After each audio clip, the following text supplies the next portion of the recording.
PRAN biryani குலையாமல் மிருதுவாக எப்படி செய்யலான்னு பார்க்கலாம் இன்றைக்கி. அதுக்கு பாஸ்மதி ரைஸை 1.5 கப்பு எடுத்து அரை மணி நேரம் தண்ணியில் ஊற வச்சுருக்கேன். இதுக்கு பாஸ்மதி ரைஸ் தான் நல்லா டேஸ்ட்டாக இருக்கும். ஒரு பாத்திரத்தில் 5 கப் தண்ணீர் ஊற்றி கொதிக்க வைக்கணும். அதில் அரிசிக்கு தேவையான உப்பு சேர்த்துக்கிடணும். அதோட பிரிஞ்சி இலை 1, பட்டை 1 பீஸு, 2 கிராமு சேர்த்து அந்த தண்ணியோடு சேர்த்து நல்லா கொதிக்க வைக்கணும். கொதித்தோன்னு அதோட நம்ம ஊற வச்சுருக்க அரிசியை சேர்த்து நல்லா ஒரு 3/4 பாகம் வேக வைக்கணும். அரிசி நல்லா 3/4 பாகம் வெந்தோடனே பார்த்து கரெக்டாக அதில் இருக்கிற தண்ணியை வடித்து விட்டுறணுங்க. அரிசி குழஞ்சிடக்கூடாது. அப்போ தான் பிரியாணி டேஸ்ட்டாக இருக்கும். அதனால் அரிசியை பக்குவமாக வேக வச்சு எடுத்துக்கிடணுங்க. ரைஸை குக் பண்ணி சேர்க்குற பிரியாணியோட டேஸ்ட்டு அது ஒரு தனி டேஸ்ட்டு தாங்க. பார்த்திங்களா, ரைஸு உதிரி உதிரியாக 3/4 பக்குவத்தில் வெந்துருச்சு. இனிமேல் இதில் உள்ள தண்ணியை வடித்து விட்டுறணுங்க. இப்போ நான் ஒரு பாத்திரத்தில் ஒரு குழிக்கரண்டி எண்ணெய் ஊற்றிருக்கேன். அது நல்லா காஞ்சோடனே ஒரு 2 வெங்காயம் நறுக்கி வச்சதை சேர்த்து நல்லா பொன்னிறமாக வதக்கிக்கிடணுங்க. ப்ரான் பிரியாணிக்கு கொஞ்சம் எண்ணெயை கொஞ்சம் கூட தாங்க சேர்த்துக்கிடணும். ஏன்னா அதிலேருந்து கொழுப்பு சத்து எதுவும் இருக்காது. எண்ணெய் குறையா இருந்தால் பிரியாணி கொஞ்சம் ட்ரையாக இருங்க. அதுக்கு தான். வெங்காயம் நல்லா பொன்னிறமாக வதங்கிடுச்சு பார்த்திங்களா. இந்த வெங்காயத்தில் பாதியை ஒரு தட்டில் கொஞ்சம் எடுத்து வச்சுக்கிடுவோம். ஏன்னா பிரியாணி செஞ்சு முடித்தோடனே மேலே தூவ நல்லாயிருக்கும். அடுத்து பிரிஞ்சி இலை 1, ஒரு பட்டை 1 பீஸ், 2 கிராமு, 2 ஏலக்காய் போட்டு வதக்கிக்கிடணும்.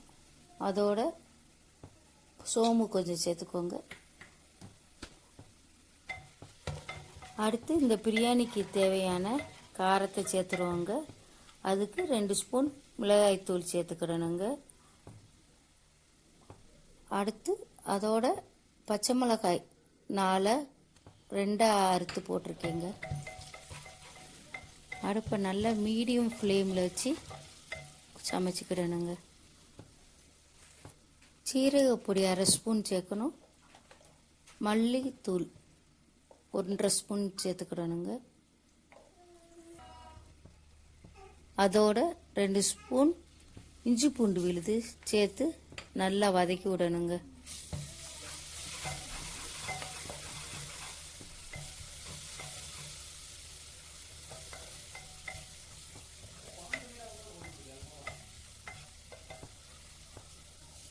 மல்லிச்செடி புதினாவை நல்லா கழுவி பொடியாக நறுக்கி வச்சுருக்கேங்க, ஒரு கையளவு.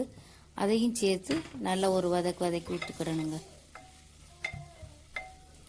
அதோட 2 தக்காளி பழம் நறுக்கி வச்சதையும் சேர்த்து நல்லா வதக்கி விட்டுக்கோங்க.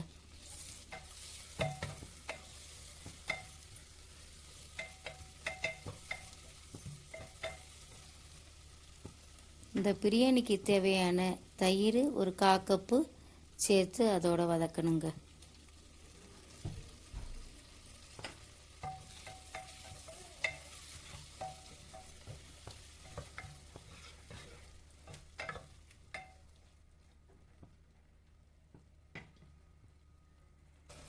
அடுத்து இந்த மசாலுக்கு தேவையான உப்பை சேர்க்கணுங்க.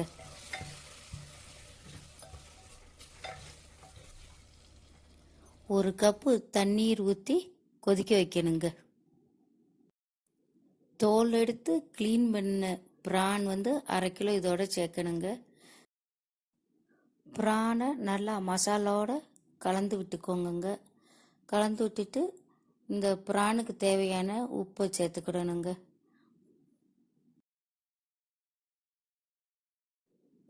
இந்த ப்ரானை மூடி போட்டு ஒரு 10 நிமிஷம் நல்லா மசாலாவோட வேக வைக்கணுங்க. இப்போ மசாலாவோட ப்ரான் நல்லா வெந்திருக்குங்க. இனிமேல் நம்ம குக் பண்ணி வச்சுருக்கிற ரைஸை சேர்க்கலாங்க.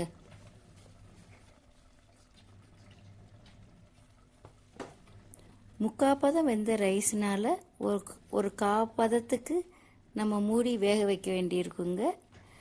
அதுக்கு ரைஸை ஃபுல்லாக அதோட சேர்த்துட்டு நல்லா கிளறி விட்டுக்கிடணுங்க. எல்லா பக்கமும் மசாலு மிக்ஸ் ஆகிற மாதிரி கிளறி விட்டுட்டு ஒரு 10 நிமிஷம் மூடி வேக வச்சுக்கிடணுங்க. சிம்மிலே வைக்கணும்.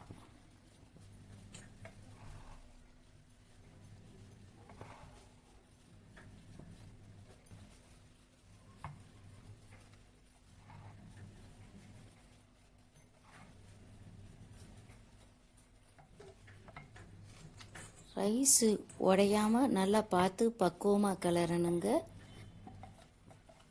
ஒரு 10 நிமிஷம் சிம்மில் மூடி வச்சுருந்தோம்னா நல்லா வரன்னு இல்லாமல் அதே நேரம் குலையாமல் ஒரு மிருதுவான பிரான் பிரியாணி ரெடி ஆயிருங்க.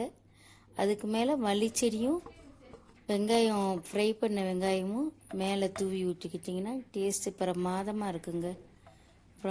பிரான் பிரியாணி ரெடி ஆயிடுச்சுங்க. நம்ம சேனலை மறக்காமல் சப்ஸ்கிரைப் பண்ணிடுங்க.